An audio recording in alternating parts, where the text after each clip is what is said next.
Hello, ladies and gentlemen. Welcome back to day 4 of chapter 6. We are looking at day 2 of 6.2, combining random variables.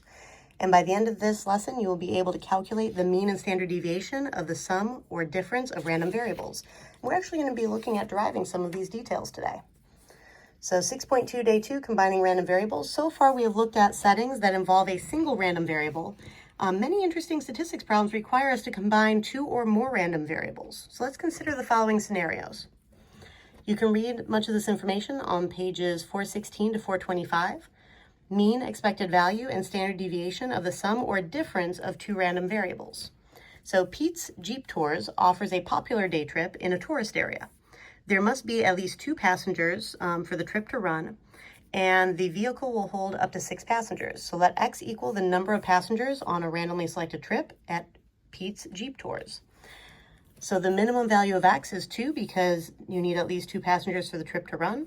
And the vehicle will hold up to 6, which is why the maximum is 6. So people could book for 2, 3, 4, 5, or 6 people. And then these are the probability. This is the probability distribution for each one of those values of the variable. Pete's sister Erin runs Jeep Tours in another part of the country on the same day as Pete in her slightly smaller vehicle, under the name Erin's Adventures. Let Y equal the number of passengers on a randomly selected trip at Erin's Adventures. So she also has the rule of at least 2 passengers are needed to run the trip, but she has a slightly smaller vehicle, so she can only fit up to 5 people. And this is the probability distribution for the number of people she takes on the trips. Now, I've already gone through and calculated each of the following of these, and I use the calculator to do so. So if we find the mean of the number of passengers on Pete's Jeep Tours, that would be 3.75. For Erin's, it was 3.10. The standard deviation was 1.0879 approximately. For Erin's, it was 0.943. If you square this, you get 1.1875. If you square the 0.943, you get approximately 0.89. Right, now, the questions that we really want to look at are, what is the distribution of the sum, S equals X plus Y, of the number of passengers Pete and Erin will have on their tours on a randomly selected day? And also, what is the distribution of the difference, D equals X minus Y, in the number of passengers Pete and Erin will have on a randomly selected day? So let's explore these questions. And we'll be referring back to these numbers as we go through. Right, so if X and Y are independent and added, then the sum of X plus Y takes on the following values listed in the table below. Let S equal the total number of passengers who go on Pete's and Erin's tours on a randomly chosen day. So these are all the different combinations of Pete's passengers plus Erin's, and then these are the probabilities. Now, because they're independent, we could just straight up multiply those intersections. Now, find the mean and variance of the standard of the sum of X plus Y. So if we take each of these values times the probability and keep adding those products, we will get about 6.85. Now, the thing that I want you to consider is that Pete's mean was 3.75 passengers and Erin's was 3.10 passengers. If you add these two, you actually get the same answer, which means a shortcut for finding the mean of the sum is the sum of the 2 means, right? And that is actually written up formally right over here. Now, the standard deviation is not quite so simple. If we go through and we use the formula and we do 4 minus 6.85 quantity squared times the probability, and we keep on going, we get about 2.0775. And if we take the square root of that, we get 1.4414. Now, if you try to add these two up, you're not getting 1.4414.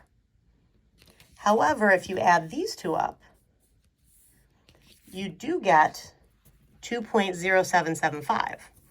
Therefore, the variance of the sum of the random variables is equal to the sum of the variances of the random variables. So you actually have to square your standard deviations first, then add them, and then take the square root to get backwards the standard deviation. So you have to go through variance to get to standard deviation. Think about it as like a form of Pythagorean theorem. Now, does the same hold for subtraction? Let's investigate.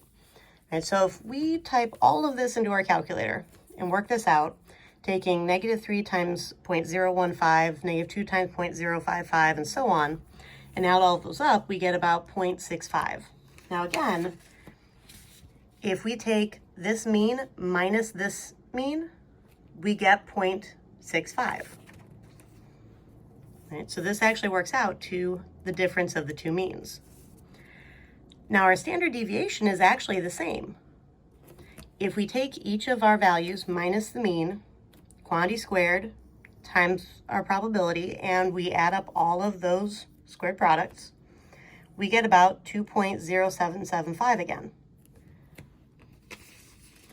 And when we take the square root, we're back to 1.4414, which means that even when you're finding the difference between two variables, you're still finding the sum of the variances.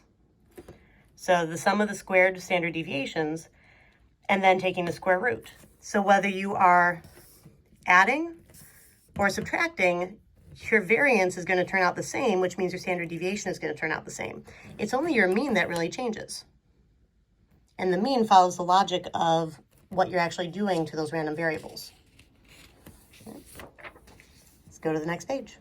Now, in statistics, 3x is not the same thing as x plus x plus x when you're dealing with random variables. Consider a game of chance in which the player draws numbers from a hat. The numbers in the hat are numbered 1, 2, and 4 with the following proportions. So 1 has a 0.5 chance of occurrence, 2 has a 0.4 chance of occurrence, 4 has a 0.1 chance of occurrence. So find each of the following. The mean of x is going to be 1.7, standard deviation of x is going to be 0.9, and the variance of x is going to be 0.81. Now, case 1, if we draw one number from the hat and triple that value so that y equals 3x, that means that all of these are going to triple. The 1 will triple, the 2 will triple, the 4 will triple because we pulled the number out first, then took it times 3.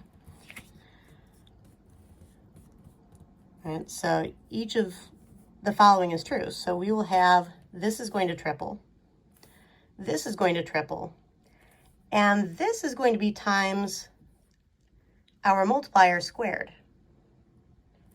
So this is actually going to be times 9, not times 3. And if we were to draw three numbers with replacement and add the values so that z is equal to x sub 1 plus x sub 2 plus x sub 3, so first number out of distribution x, second number out of distribution x, third number out of distribution x, but we kept putting it back each time so the probability stayed the same, you're still going to get the same probability because if you add the mean 3 times in a row, adding the same number 3 times is the same thing as multiplying times 3. Now, this is where things deviate, right? The variance squared, so the standard deviation squared, the variance of z, is going to be this number right here added 3 times in a row, which gives us 2.43. When we take the square root of that, we get about 1.55. Notice that these are different. And this is why you have to keep track of whether you are doing a linear transformation or you are combining individual random variables. And these formulas will hold true. So when you're dealing with linear transformations, if you are multiplying, you're multiplying times your mean. You're also multiplying that same number times your standard deviation. Since your standard deviation gets squared for the variance, once you fixed your standard deviation, that multiplier also would have ended up getting squared, along with your original standard deviation. Now, when you're dealing with combining the random variables, you're adding up that same mean over and over again. And when you find variance, you're adding up that same variance over and over again. But then you have to take the square root to get back to your standard deviation. So if you're dealing with combining random variables, go through variance. If you're using linear transformation, go through standard deviation.